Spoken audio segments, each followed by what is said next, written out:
Shalom, berjumpa kembali bersama saya Betani Sakul dalam program Push, Pray Until Something Happens. Program ini menyajikan kesaksian dari pengalaman-pengalaman rohani bagaimana kuasa doa dapat mengubahkan.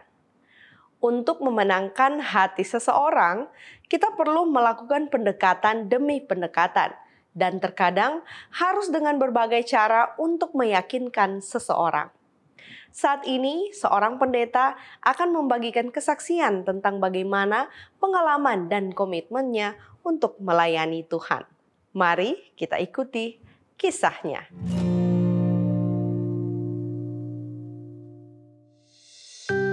Shalom, perkenalkan nama saya Ryan Mandagi dan saat ini saya dipercayakan untuk menjadi hamba Tuhan dan melayani di wilayah Marisa, Gorontalo. Dan sebagai informasi juga, saya sudah baru menikah dan membentuk keluarga hamba Tuhan Mandagi Langi.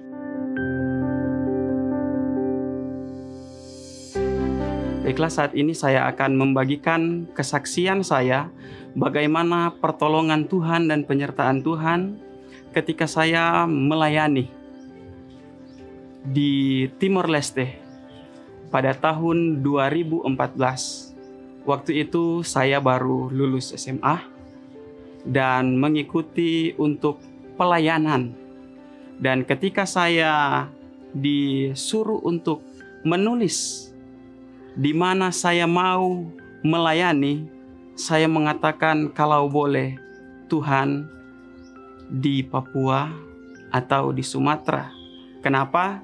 Karena saya juga besar di Papua dan orang tua saya adalah orang Sumatera, orang Batak. Jadi saya mempunyai kerinduan, tetapi Tuhan mempunyai kehendak lain. Karena ketika dibacakan, saya akan melayani di Timor Leste.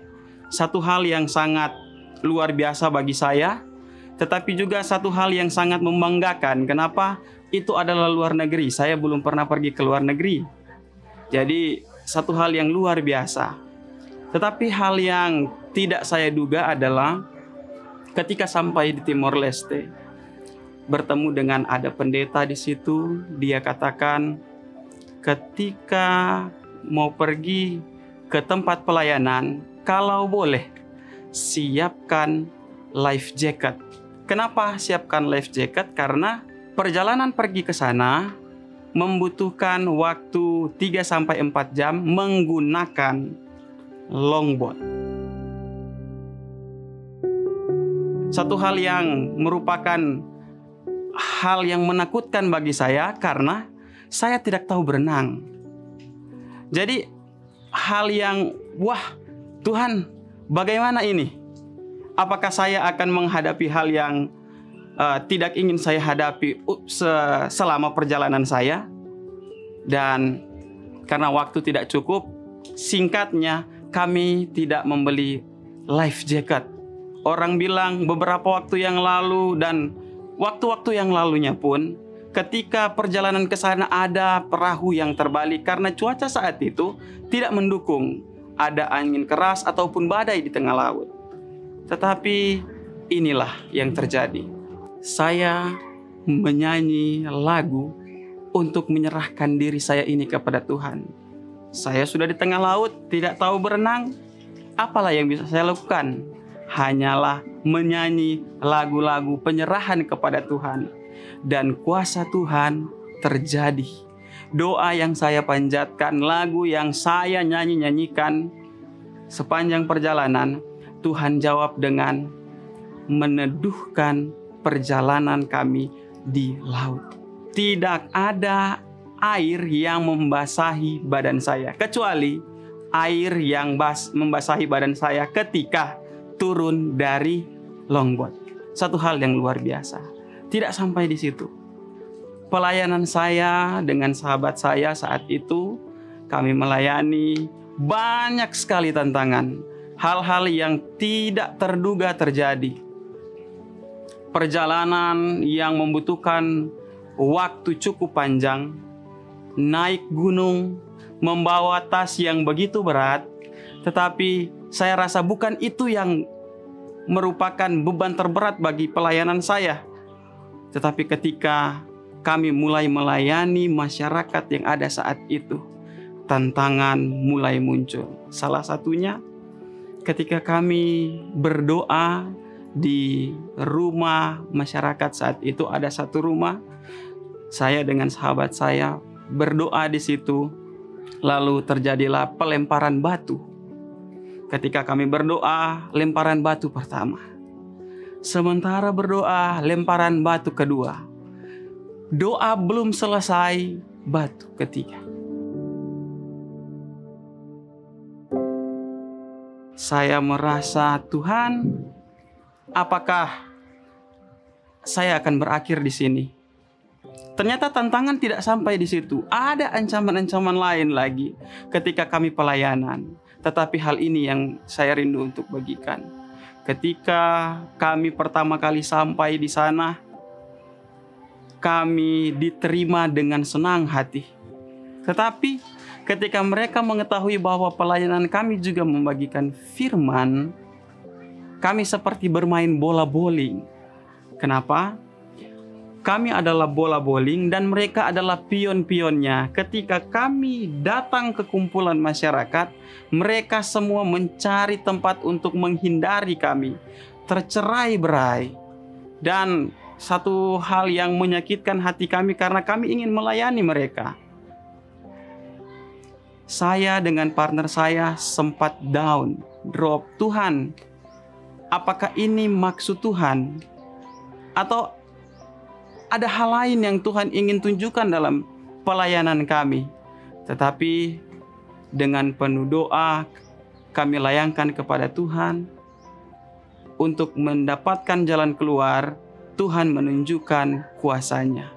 Kami pergi ke desa-desa lain, melakukan pelayanan. Sekalipun mereka orang-orang di pulau itu mengetahui tentang kami dan berusaha menerima kami, ada saja orang-orang yang mau menerima kami. Mereka bilang, kami pernah pergi untuk ke Indonesia. Kami pernah melayani juga di sana.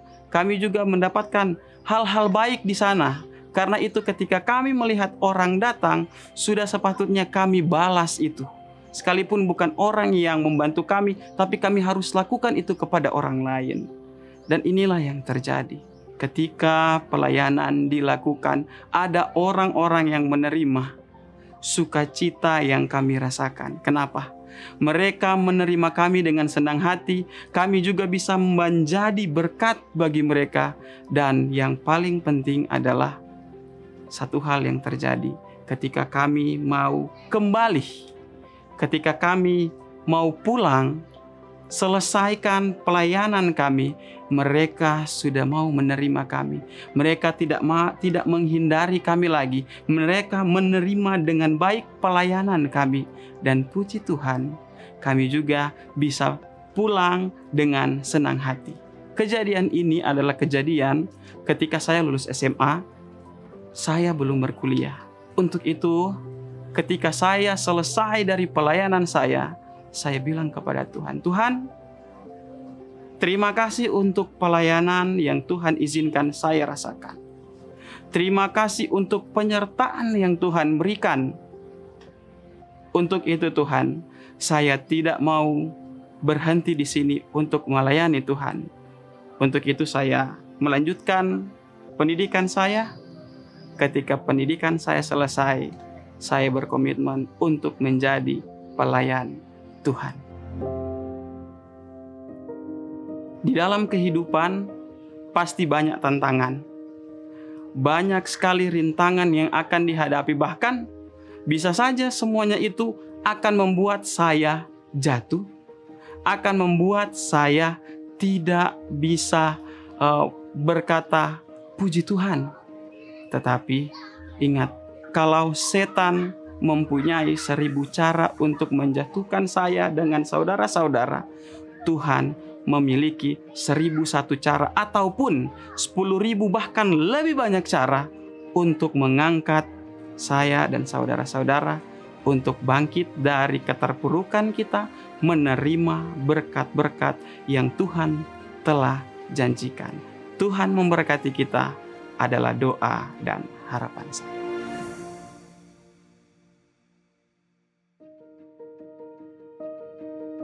Saudara-saudaraku, setan mempunyai banyak cara untuk menjatuhkan kita, namun Tuhan lebih banyak kuasa untuk mengangkat kita bangkit dari keterpurukan. Di dalam Kolose 1 ayat 27 berkata, "Kepada mereka Allah mau memberitahukan betapa kaya dan mulianya rahasia itu di antara bangsa-bangsa lainnya, yaitu Kristus ada di tengah-tengah kamu, Kristus yang adalah pengharapan akan kemuliaan."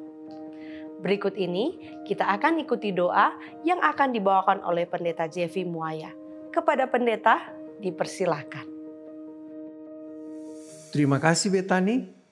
Bapak Ibu Saudara sekalian dimanapun berada, mari kita tunduk kepala, kita berdoa. Bapa kami yang berdiam di takhta kemuliaan sorga, saat ini kami datang bersyukur, berterima kasih. Oleh karena besarlah kasih-Mu dalam kehidupan kami, yang kami rasakan dari waktu ke waktu. Engkau layak untuk dimuliakan, Engkau layak untuk ditinggikan. Namun di saat yang sama Tuhan, kami merasakan ketidakberdayaan kami sebagai manusia berdosa yang penuh dengan pelanggaran. Kiranya Engkau mau mengampuni kami. Mendoakan secara khusus narasumber Pendeta Ryan Mandagi. Ya Tuhan di surga, berkati dia. Karuniakan kesehatan seutuhnya kepadanya Tuhan. Berkati keluarganya, berkati pelayanan yang dilakukan dari waktu ke waktu. Di saat ini pula hamba berdoa secara khusus kepada semua sahabat Push. Tuhan berkati mereka. Kiranya berkat-berkat indah yang Tuhan janjikan dapat menjadi bagian anak-anak Tuhan ini. Sehingga apa yang didapatkan dapat dipraktekkan dalam kehidupan pribadi lepas pribadi untuk menjadi anak-anak Tuhan yang selalu berserah sungguh kepadamu. Ya Tuhan kami mendoakan akan anak-anak Tuhan yang saat ini dalam keadaan sakit. Jamah mereka Tuhan, pulihkan mereka, baik itu di rumah maupun di rumah sakit. Berdoa pula Tuhan untuk mereka yang saat ini bergumul menemukan pekerjaan. Kiranya Tuhan bantu mereka, berikan kemampuan untuk menemukan pekerjaan yang layak Tuhan. Begitupun yang sedang menempuh pendidikan, karuniakan kepintaran kepada mereka. Karuniakan masa depan gemilang kepada mereka Tuhan. Anak-anak kami Tuhan yang sedang berjuang dalam bidang pendidikan, kiranya urapan sorga menjadi bagian mereka, sehingga mereka berhasil, mereka dapat menjadi anak-anak Tuhan yang sukses di kemudian hari. Begitupun Tuhan kami teringat akan anak-anak muda kami yang sedang mencari pasangan hidup. Tuhan bantulah mereka boleh menemukan pasangan yang terbaik bagi mereka. Sehingga mereka boleh membentuk satu keluarga yang bahagia.